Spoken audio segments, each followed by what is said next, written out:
Il faut dire que les chanteurs sont persécutés partout dans le monde entier par rapport à leurs chansons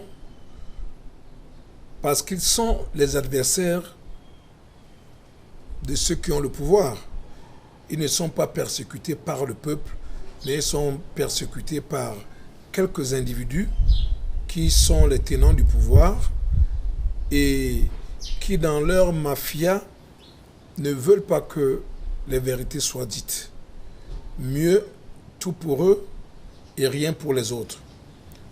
Alors, les chanteurs qui ont la chance de faire un métier qui va aussi vite que le son et la lumière s'engagent à dire des choses parce qu'ils vivent avec le peuple, parce qu'ils sont dans le peuple. Et quand ils disent ces choses qui sont malheureusement vraies, les pouvoirs en face ne sont pas contents parce que ça ne cadre pas avec la mafia qu'ils ont eu en place. Et du coup, ces chanteurs deviennent des adversaires et des hommes à abattre, malheureusement. Face au son, face à la voix, face à la chanson, tout ce que ces artistes engagés reçoivent en retour, c'est une disproportion même de l'attaque. Si l'attaque y avait, c'est-à-dire qu'eux, ils chantent et les autres viennent avec des fusils, avec les prisons, avec tout ce qu'il faut pour réduire au silence les artistes.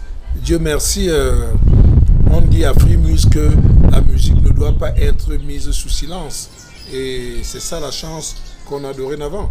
Parce qu'il y a cette structure, Frimuse, qui se bat pour la liberté de l'artiste.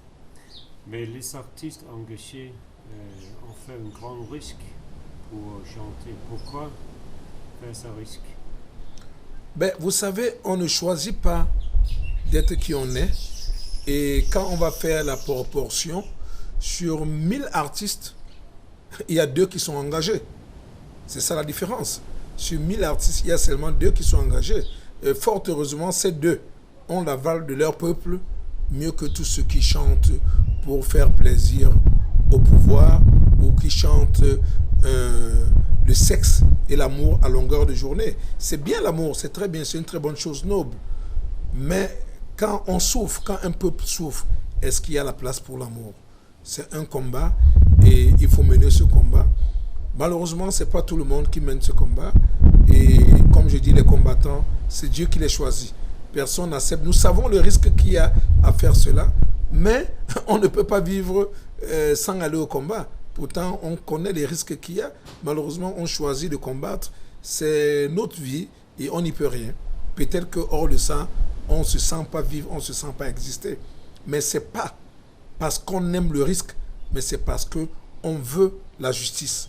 On est à la recherche de la justice. Ce n'est pas le combat pour le combat qui nous fait plaisir, mais c'est la justice. Parce que nous, on a du mal à vivre dans un monde où seule l'injustice a droit de citer.